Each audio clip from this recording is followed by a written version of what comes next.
Awaken to play.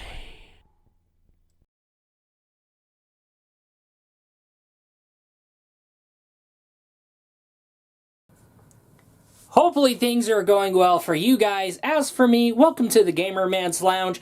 I am Lord Gamerman of this lounge, here to come at you with a waifus of gaming.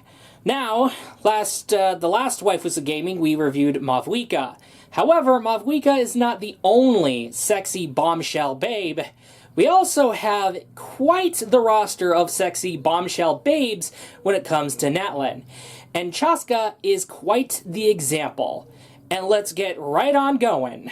When it came to Natlin, the waifus came to make debut, and when the Natlin waifus came to debut, it made me want to collect them all. We can all agree how the waifus of Natlin have gotten hotter, but their designs are bolder than ever compared to previous regions in Genshin Impact.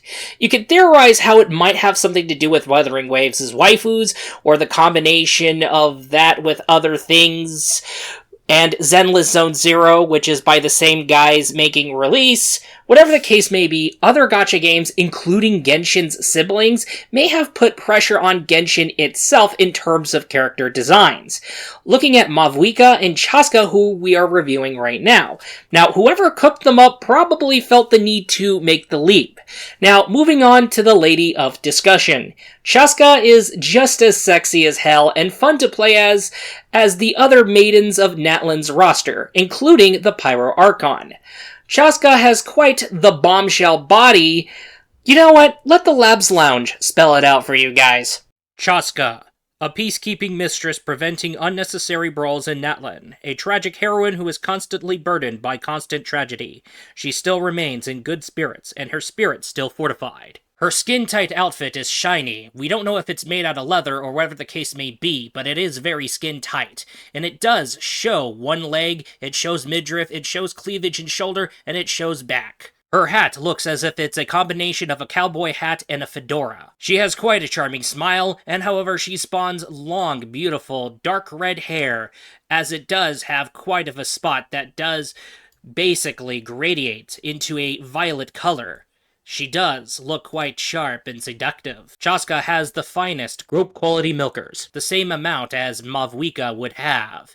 A quality back presentation indeed. Shoulder presentation is off the charts as well. Her midriff looks fantastic, and of course you do get a display of her tummy, which you would like to lay on. She is very curvaceous at the end of the day, and amazingly curvy. Chasca's pants prove that her thighs are astonishing and thick, and she does have quite the juiciest ass, just like the Pyro Archon. She spawns high-heeled boots that are resemblant of her theme, and her outfit as well. Chasca, at the end of the day, is a smoking hot babe. Very sexy indeed, her presentation is stellar. However, the sexiness is of no surprise when it comes to Natlin girls. Thanks to the Labs Lounge for pointing out how really sexy she really is at the end of the day. Just like the Pyro Archon, I want skin-on-skin contact. I want to cuddle with her. I want to fuck her. This is basically the same thing that I would end up saying when it comes to every playable waifu in Natlin. I will go ahead and say that at the end of the day. But how about we just stop going back and forth and back and forth and back and forth about how sexy Chasca really is, and let's just get right on going to who she really is, because the character development is also crucial. And of course, as soon as we get to know her, we get to know her better, and of course, let's get right on going. So who really is Chasca? She's one of the 6 heroes of Natlin. She ends up being tasked to fight alongside the Pyro Archon. When the Pyro Archon wants the Abyss to get the fuck off her and her people's lawns, Chasca will be there. As a matter of fact, she actually has more of a grudge than ever against the Abyss than you think. This is probably due to story-related situations. Well, let's just put this straight. She is a hell of a mistress, but she is also a tragic character, having to deal with tragedy from left and right. You feel so bad for her, you just want to give her a hug. Or sympathy sex. Oh, that sucks she had to go through. Let's fuck so we can lighten her spirits. Anyway, let's get right on going. When the Abyss takes the hint and go fuck off, she works daily as a peacekeeper, and this involves her crashing in and shutting down unnecessary brawls, for example. Despite her past and the recent chaos that she had to go through, she remains really optimistic and is still fortified in motivation and spirit. When she is in a good mood, her smile is quite the addition to her charm. Get her to take her hat off, and she radiates more than ever. I had fantasies about her in my sleep when I was getting footage of her up close. Anyway, her charm factor is really off the charts. Now we got to know her more, so she really didn't need to go through the trouble. She really did not need to go through that. Why does life have to be so cruel to her at the end of the day? I swear. Man, I love her as well.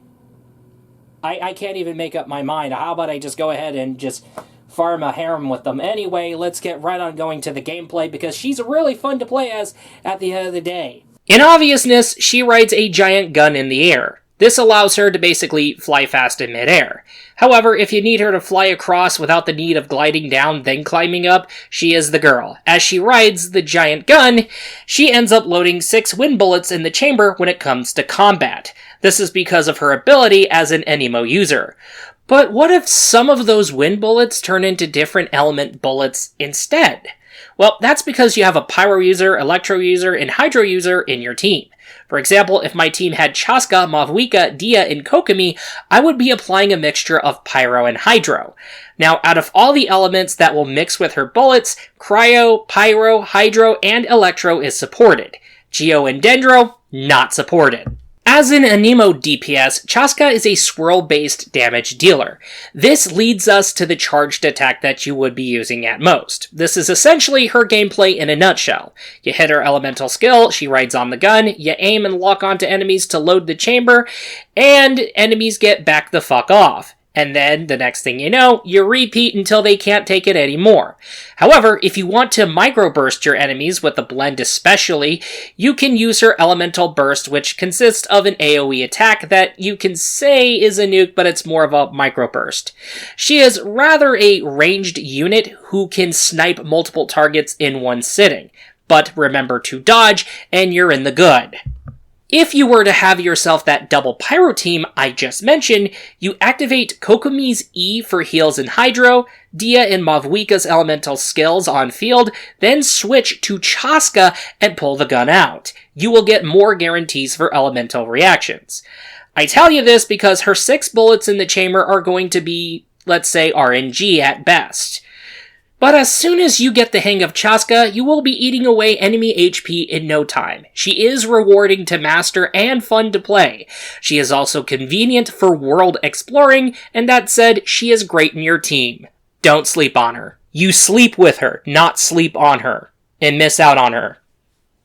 You sleep with her. This goes to show, you might want to be careful with Chasca because she can summon a giant gun which she rides on in midair, and that totally said, be careful not to cross her. She's already been through enough, and yeah, don't piss her off or you'll probably be on the receiving end of that gun. And giant gun equals shenanigans, and shenanigans equals you're done for. So, with that totally said, just be very careful with her, alright? Overall, Chasca can be a blast to play as once you get her mechanics down. She becomes convenient for exploration, she is a tragic lady who deserves better than the suffering she has to deal with, and not only that, she is quite the sexy and beautiful mistress you ever come across, like the Pyro Archon as well. If you take one good look at her and you fall in love, or you end up falling in love with her, or every playable lady in Natlan and you can't make up your mind, understandable. Go make your sexy bombshell bod Natlan harem. As a matter of fact, Chasca is another addition to that harem. You can't sleep on her, you sleep with her, remember. Sex with the Pyro Archon Mavuika. That's right. But also, do not forget sex with Chasca. Yeah, that's right. That's right. Okay? But no, seriously, I thought I was gonna end up losing the 50-50. I was hoping to not lose the 50-50 and would finally get Chasca, okay? However, when I finally was about to get my 5-star in Chasca's banner, I see the glowing. It's like, oh no, I hope I don't lose the 50-50. And then the next thing you know, because of the capturing radiance mechanic, it turned into a different glowing color than ever. And it turns out that I could have lost the 50-50, but I got a second chance and won that second chance, and I ended up getting Chasca. However, in a ironic turn of events, I ended up, for no reason, just to be ironic, to pull on Chasca's weapon banner, but I got her 5-star weapon instead of losing that 50-50 on her weapon. Yeah, I know, that's kind of weird, but hey, got lucky. Anyway, the shenanigans aside, here you go. That's all. I will be looking forward to you in the next video. Peace out.